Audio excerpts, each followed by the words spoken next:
Le rendez-vous politique de Télémiroir ce soir, c'est avec Christophe Cavard. Bonsoir. Bonsoir. Merci d'avoir accepté notre invitation. Christophe Cavard, vous faites partie de la liste Europe Écologie. Oui. Ça c'est sûr. Ça c'est sûr. Ça c'est clair. Voilà, vous allez nous expliquer tout ça. On avait un petit peu prévu qu'il y ait la tête de liste du Gard pour ce mouvement ce soir avec nous, avec vous, Nadia Flanck. Elle n'est pas là parce que...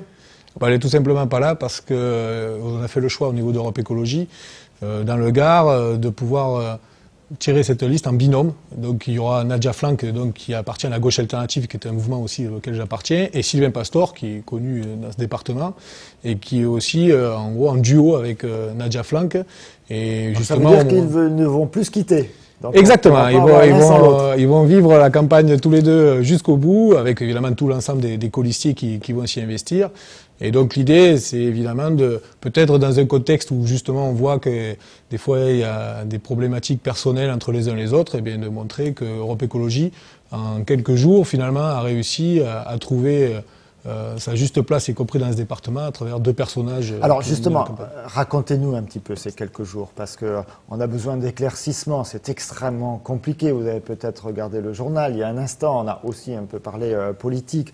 Alors même si on ne va pas passer un quart d'heure là-dessus, nous étions restés, nous, ici sur Télémiroir, avec Sylvain Pastor, qui était venu nous voir, c'était au mois de décembre ou fin novembre, et qui nous expliquait qu'à 95%, il serait la tête de liste d'Europe Écologie dans le département du Gard. Au niveau régional, c'est Jean-Louis Roumégas, des Verts, qui est tête de liste, c'est bien clair. Europe Écologie, ce n'est pas que les Verts, certes, mais il nous dit ça, c'est en fin d'année. Et puis, patatras, on commence à entendre la rumeur, etc. Et puis, ce n'est pas lui qui est tête de liste, on parle de vous, un moment, et puis sort du chapeau Nadia Flanck, que l'on connaît peu, à moins que ce soit moi qui ne sois pas très au courant, mais, non, mais je vais vous expliquer, bien sûr. On la connaît moins. Comment ça s'est passé? Bon, alors, tout simplement, l'importance à prendre en compte, c'est que le rassemblement effectivement d'Europe Écologie, c'est des personnalités, un certain nombre de groupes de militants d'origines différentes et qui viennent aujourd'hui se rassembler dans le cadre d'un projet commun autour de l'écologie politique. Donc c'est ce qui fait la force d'Europe Écologie, c'est ce qui a fait évidemment la force d'Europe Écologie en juin dernier, et c'est ce qui fait la force d'Europe Écologie aujourd'hui. Et donc il était important que l'on puisse traduire cette logique-là au niveau régional et effectivement dans ce département. Donc la gauche alternative auquel nous appartenons, Nadia Flanck, j'associe aussi ma collègue conseillère générale Geneviève Blanc, conseillère générale d'Anduze. Rappelez, je ne l'ai peut-être pas fait, que vous êtes, vous, déjà élu conseiller général d'un canton qui est au nord de Nîmes. Canton de Saint-Chapt, oui. Voilà, le canton de Saint-Chapt, c'est la vallée du Gardon. Hein. C'est ça, c'est ça. Et depuis plusieurs années maintenant, vous avez été réélu récemment. Je suis élu depuis 1998, donc ça va faire presque 12 ans. Presque 12 ans. Et au départ, vous êtes élu sous l'étiquette communiste. Exactement. Donc je fais partie de ces militants qui ont évolué dans leur parcours politique et qui pensent aujourd'hui, comme d'ailleurs d'autres communistes, parce que l'actualité d'Europe Écologie, c'est aussi des collègues, notamment en région parisienne, aussi importants, Stéphane Gatignon, le maire de Sevran, un collègue Jacques Perreux, vice-président communiste du Val-de-Marne, qui sont aujourd'hui à Europe Écologie, parce que nous trouvons à Europe Écologie finalement la réponse concrète à notre engagement politique à travers des vraies alternatives qui pourraient être proposées. Et puis surtout, c'est ce que nous nous battons depuis longtemps, et dans ce département je l'ai fait, c'est un vrai rassemblement, justement, avec des personnalités différentes, avec des gens d'horizons différents. On a souvent dit des fois la carpe et le lapin, ça c'était pour José Bové et Dany Cohn-Bendit. C'est plutôt que de pouvoir le dénigrer, je pense qu'ils ont démontré que c'était une force, et c'est ce qui fait aussi la richesse d'un rassemblement, et c'est comme cela que nous avons conçu Europe Écologie dans ce département, et c'est pour ça que Nadia Flanck et Sylvain Pastor seront à mon avis un duo gagnant possible dans ce département. On n'en doute pas. Gauche alternative, il y a aussi le mouvement des alternatifs. Oui. Alors, je ne vous dis pas ça pour vous dire que ça nous confusionne encore un peu plus. Simplement, les alternatifs, eux, ont fait le choix de l'autre rassemblement à gauche, qui ici s'appelle À Gauche Maintenant, autour du parti de gauche, de Jean-Luc Mélenchon, on en a parlé dans le journal, autour de vos collègues, anciens collègues du Parti communiste, et puis d'autres mouvements ou associations, etc. Pourquoi vous, la gauche alternative, vous n'avez pas pris cette option-là de cette liste À Gauche Maintenant ? Très sincèrement, il y a quand même des convergences de politique à travers le projet que peut porter à gauche maintenant, donc qui est effectivement en gros le front de gauche élargi au NPA et la liste Europe Écologie. Et je crois que c'est pour cela que la plupart d'entre nous, mais le premier d'entre nous, qui est Jean-Louis Romégas au niveau régional, le dit, il y a de toute façon une convergence de projets qui justifie au moins un rapprochement quasiment fait et acté au second tour. Mais alors pourquoi ne pas le faire directement au premier tour? Parce qu'à force de multiplier les listes, alors vous allez me dire que ce n'est pas de votre fait qu'elles se multiplient, mais bon quand même, de gauche au premier tour, il y aura peut-être des difficultés à rassembler au premier tour, au deuxième tour. Alors, la gauche alternative auquel j'appartiens, qui a rejoint 48 heures, hein, grosso modo, pour constituer les listes. Oh, oui, à peine. Mais du coup, en fait, la gauche alternative auquel j'appartiens est rentrée à Europe Écologie une fois de plus sur un contenu politique clair et qui nous va très bien et une fois de plus qui donne une certaine visée, un sens politique en termes d'écologie politique que peut-être on trouvait moins dans le projet in fine, pas au niveau des régionales, mais dans la visée politique que proposait aujourd'hui le Front de gauche élargi au NPA, qui est une alliance du moment, puisque je crois pas, et je crois qu'en France d'ailleurs c'est une exception, hein, en l'anglo-roussillon, le NPA et le Front de gauche ne sont pas des alliés objectifs en France. Ils le sont dans la région, et nous, ça nous ravit aussi, mais concrètement, au niveau d'Europe Écologie, c'est un espace politique qui, à mon avis, aujourd'hui a vocation à être dans le long terme. Et pas simplement un rassemblement d'alliances pour un instant donné dans une élection. Et donc c'est pour nous, c'était important que le contenu politique et la construction d'Europe Écologie se fassent aussi avec des gens comme nous, donc issus de la gauche alternative. Ce qui explique notre choix de rejoindre ce rassemblement, une fois de plus, dans la durée et dans la volonté de construire quelque chose au niveau du pays, hein, puisque l'enjeu d'Europe Écologie se fait au niveau national, mais avec sa déclinaison évidemment régionale et départementale. Mais je le redis aussi, j'affirme qu'au niveau de la région, il est évident qu'il y a des convergences avec un certain nombre de listes, et notamment celle surtout de la gauche maintenant. Et c'est cette convergence-là qui justifie aussi, et pas simplement que des accords de principe tactiques, de pouvoir travailler ensemble au second tour au niveau d'une régionale comme il va se passer en mars 2010. Vous, Christophe Cavard, vous êtes prêt à aller jusqu'où au deuxième tour en matière d'union? Il y aura la liste de Georges Frêche, il y aura aussi apparemment probablement une liste estampillée socialiste avec Hélène Mandroux à sa tête. Hélène Mandroux, d'ailleurs, il y a peut-être encore des discussions pour peut-être faire quelque chose avant le deuxième tour, dès le premier. Alors, ce n'est pas plus compliqué que ça. Vous êtes prêt à aller avec qui au deuxième tour? Bon, très concrètement, là, ça a été aussi affirmé, Europe Écologie a choisi son camp, c'est la gauche. Et donc, quoi qu'il arrive, Europe Écologie fera tout son possible pour que, et c'est l'enjeu de cette régionale, et c'est notre responsabilité politique, pour que la région ne passe pas dans les mains de la droite. On a connu 18 ans de droite avec des moments aussi très difficiles, hein. Je pense à l'alliance qui a eu lieu avec le Front National. Il est clair qu'aujourd'hui, on ne prendra pas la responsabilité du retour de la droite. Ça veut dire concrètement quoi? Si Georges Frêche est en tête et que vous êtes en position de vous maintenir, vous vous retirerez ou vous proposerez la fusion avec Georges Frêche? Ce qui est sûr, c'est qu'à Europe Écologie, ça a été affirmé, nous ne refuserons pas de travailler avec tous les gens de gauche, y compris du Parti Socialiste. Par contre, et le message est clair, est porté à l'unanimité à Europe Écologie, mais je crois comme à gauche maintenant, et puis le débat, on verra au Parti Socialiste ce qui va se dessiner dans quelques jours. Nous ne souhaitons pas, par contre, travailler avec Georges Frêche en tant que président de région par rapport effectivement à un certain nombre de problématiques évidentes qui se sont passées dans la gouvernance de cette région. Et puis moi je vais plus loin, je dis y compris des renoncements du président Frêche que je ne juge pas en tant que personne, et ce ne serait à mon avis malveillant de ma part de le faire, mais plutôt sur à mon avis des renoncements politiques qui ont été les siens, et puis une gouvernance évidemment qui aujourd'hui est refusée par la plupart des gens qui ont envie de travailler pour cette région.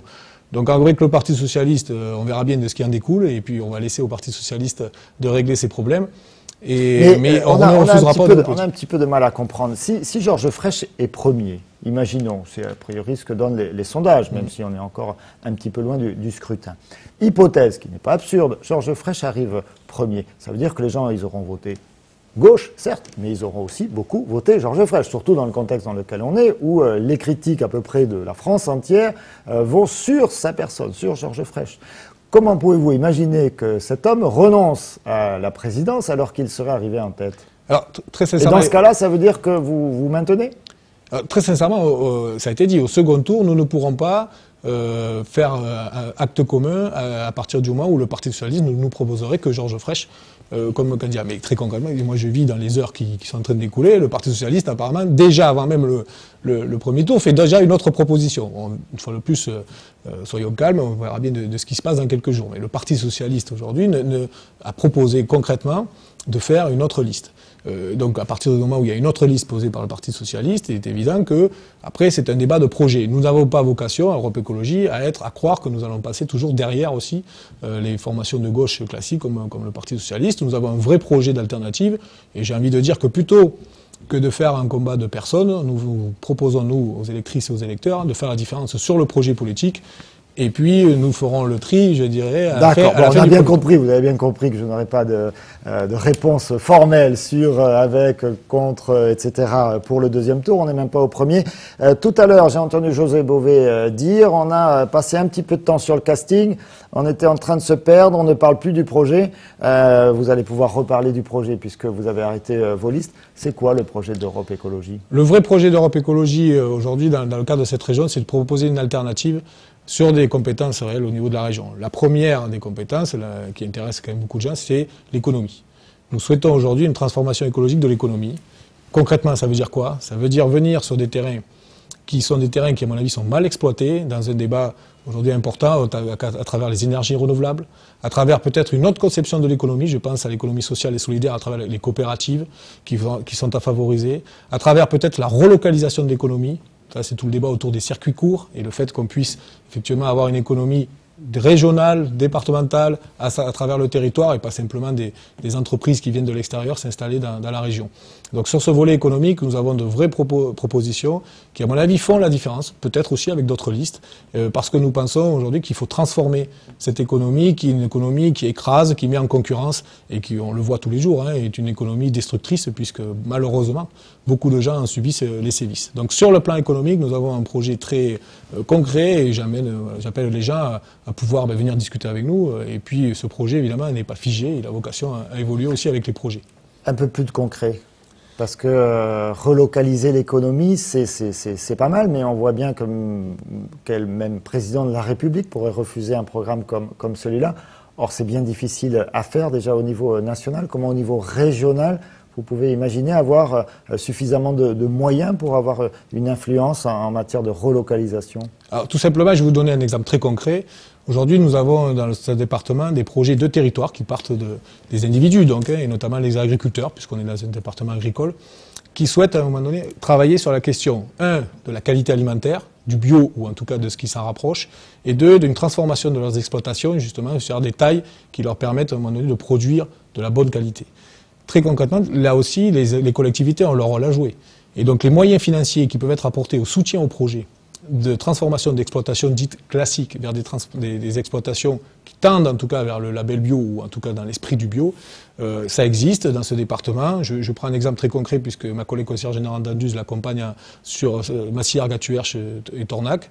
Il y a un projet de cave coopérative, des 2 caves, qui aident les exploitants agricoles très concrètement aujourd'hui à pouvoir non seulement transformer leurs exploitations, mais aussi dans la filière de la commercialisation à commercialiser autour. Je cite mon collègue Édouard Chollet, maire de Barjac, bien connu depuis que le film l'a mis en avant, qui depuis longtemps et qui a fait savoir qu'Europe Écologie l'intéressait au passage, a mis en avant le fait qu'on pouvait travailler aussi à l'échelle d'une commune la mise en filière à travers la cantine bio, à travers l'exploitant agricole et puis à travers aussi le foncier puisqu'il y a l'idée que la puissance publique se réapproprient du foncier et permettent l'installation justement de nouveaux exploitants qui vont travailler dans l'esprit. J'imagine qu'il n'y a pas que des projets pour le monde rural, pour le monde plus citadin, plus urbain. Quelle peut être l'alternative proposée par Europe Écologie? Alors là, on est dans le milieu, on va dire, plus citadin effectivement ou urbain.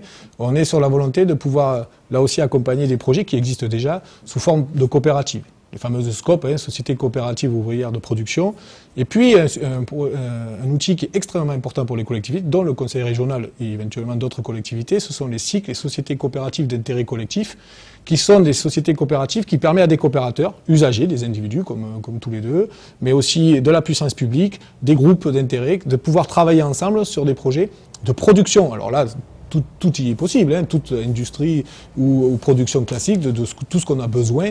Et là aussi, je pense qu'on est dans une société peut-être qui doit aussi réfléchir sur ses besoins et de bien produire ce pourquoi aujourd'hui on vit les uns les autres, c'est-à-dire des besoins dont on doit s'approprier les uns les autres, et pas spécialement les besoins que la publicité nous amène éventuellement à consommer à outrance, etc. Donc ça aussi, c'est un état d'esprit, mais je crois que c'est un état d'esprit qui est devenu assez majoritaire dans le pays. Bon, à charge aussi pour les politiques, peut-être d'y répondre de bonne manière. Vous vous situez plutôt dans un registre dit de la décroissance? Alors ça, c'est un débat assez vif aussi à Europe Écologie. Le principe de la décroissance est un principe intéressant, mais je pense, et nous sommes nombreux à le penser... C'est un principe qui fait peur aussi, c'est le mot qui fait peur. Voilà, je crois qu'il y a... Peut-être parce qu'on a été formaté et habitué au terme de la croissance, et la croissance indispensable à l'emploi, mais ça fait peur quand même. En tout cas, ce qui est sûr, c'est qu'on est dans une situation où, au niveau de notre environnement, au sens de là où on vit, de l'individu essentiellement, on ne peut plus être dans une croissance exponentielle. On voit bien qu'il y a des limites à tout, des limites en termes d'énergie, en termes de production d'énergie, des limites en termes de consommation, etc. Donc ça, je pense que c'est plutôt plutôt que de réduire, donc la décroissance peut faire peur parce qu'on a l'impression qu'on devrait réduire, c'est plutôt peut-être de réfléchir sur une autre forme de vie pour nous et de notre bien-être dans cet environnement. Et puis je pense qu'il y a besoin de croissance aussi. Moi je suis quelqu'un qui défend les services publics depuis très longtemps. Il est évident aujourd'hui que si on veut défendre les services publics, on a besoin de plus de services publics. Donc dans le milieu hospitalier comme dans les milieux de l'éducation, c'est aussi des vecteurs de croissance. Donc c'est un débat à mon avis d'équilibre à trouver entre ce qui peut-être fait peur, peut-être à tort aussi, parce qu'il peut y avoir de la méconnaissance dans ce qu'on entend par la décroissance, et puis cette idée de croissance, mais quel type de croissance est en lien avec notre environnement de vie qui, on le sait, de toute façon, qu'on le veuille ou non, sera limité. Et si tout le monde se mettait à vivre comme les Français, comme nous, dans le monde entier, de toute façon, on ne pourrait pas fournir les moyens pour que ce niveau de vie soit atteint. Donc à nous de pouvoir aussi trouver les outils de régulation. Christophe Cavard, merci de ces éclaircissements sur le programme d'Europe Écologie. Merci de vos éclaircissements sur le positionnement politique d'Europe Écologie. Vous l'avez compris, le débat va continuer, il va même s'amplifier puisqu'on est rentré depuis aujourd'hui dans la campagne officielle pour ces élections régionales. Premier tour le 14 mars prochain. Merci d'avoir suivi ce rendez-vous politique. À très bientôt sur Télémiroir.